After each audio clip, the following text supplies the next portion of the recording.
So carrying on with this inward journey, looking inside, looking for another way to be in life, the next thing Kate and I wanted to talk about was repeating patterns.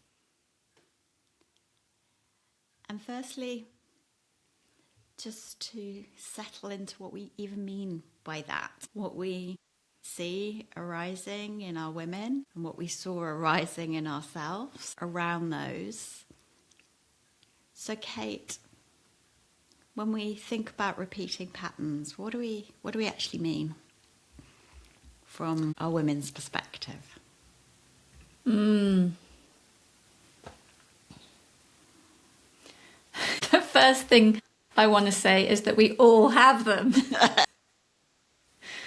We all have them. And I think the interesting thing about this path and this work is that they become more and more conscious to us, these patterns. But even before we begin intentionally doing this work, for most of us, there are ways that we be, things that we do, things that we say, perhaps.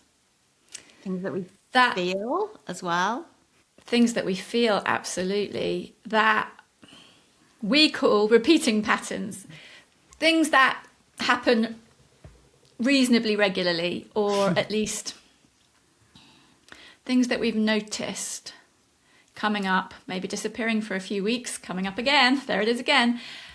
And very often these patterns are things that we really wish we didn't do or didn't feel or didn't say or didn't be. And a really easy example for me was that I used to start feeling really overwhelmed and then explode at my kids.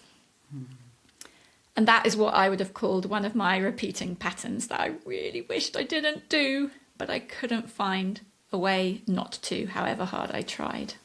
Yeah. So saying it in a different way, you could see it arising even before you did the work to illuminate it. You still knew it was there in your day-to-day, well, maybe not day-to-day life or frequently occurring. Yeah, and interestingly, that particular example I just gave was the catalyst for me doing this work, because it was sort of the one thing I really, really didn't like doing, yet didn't know how to stop myself doing it. Kind of was almost an automatic reaction at certain moments. It wasn't every day, it wasn't even every week, but it was something that I did see recurring, and I wasn't even just I became curious about it, but my first experience of it was just real disappointment and frustration with myself. Yeah, I love that. And I think that's, again, to bring it back to our women, is that the pattern might be different, as in the behaviour.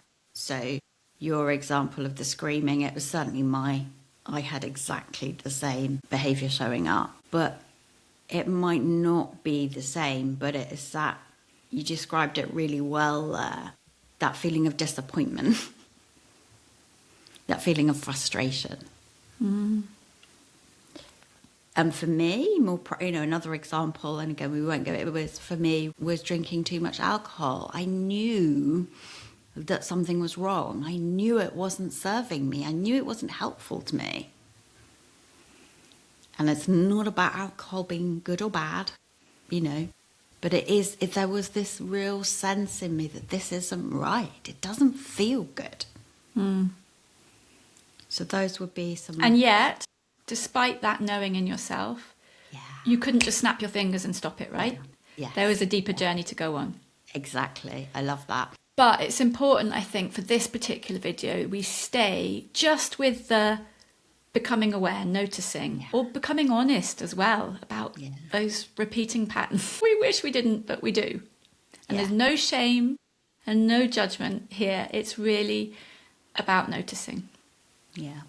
And I just want to really reiterate again that it might not be an external behaviour. I think that's really, really important. It could be an inner voice inside you that is on repeat. It could be, we notice a lot of emotions that people bring to us that they don't like. So I want to just really bring it back inside as well. Yeah. To those feelings, the voice, the emotions inside ourselves.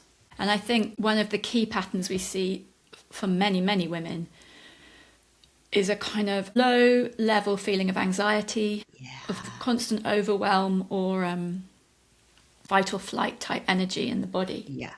Yeah. And there was another one coming up. Oh, yes, often a really busy mind. Yeah. Like thinking and thinking and thinking things over and regurgitating conversations you had or projecting to ones you're going to have, and just that kind of inner world thinking can be very, very draining on people. Yes. Yeah, I love that. Yeah. So, and again, we're not necessarily going to make too many links here, but it's really important, I think, to sort of the behaviour, like we've got a lot of that going on, like that busy mind, that constant vigilance, that constant thinking. Then at some point, there'll be a trigger or a point when it just has to scream out there in the world. But it's really, really vital to come inside to our internal world. Yeah. And the invitation, we'll talk a little bit about the why in a minute, but my invitation here is to get a little bit curious about how we meet those behaviours and those inner voice and that busy mind. We get taught, and the world tells us, that we're a problem to be fixed, that there's something to be done, that we just need to be almost more in control. We need to do more. We need to fix more. But the invitation for the moment is to notice what is arising. And my wisdom is to offer for now some gentleness for those behaviours. Because Kate and I both know how uncomfortable they feel. And we see that time and time again. It's like our women bring them to us almost with a level of shame. I just really want to offer the deep love and gentleness for those behaviours. And I'm gonna voice what we hear a lot of people say. And I certainly had this, because if you're an intelligent person and you're reasonably well educated, as soon as you see a problem, the immediate thing is, well, let's apply my mind. What's the best way I can, what resources can I access to help me solve this? What book can I read? What can I do?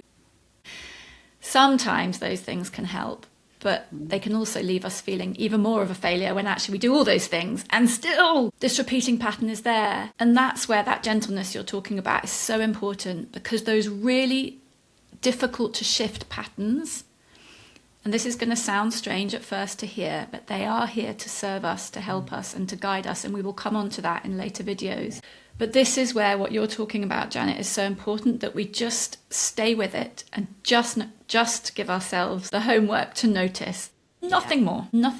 Notice the temptation to fix, that's fine too. And go and fix it if that feels good too. We really just want the noticing. Yeah. Sorry, what were you going to say? Go and fix it. Go and do what you do. Like, don't change it. It's fine. Go and read more books. Do whatever. But the noticing initially is the only work.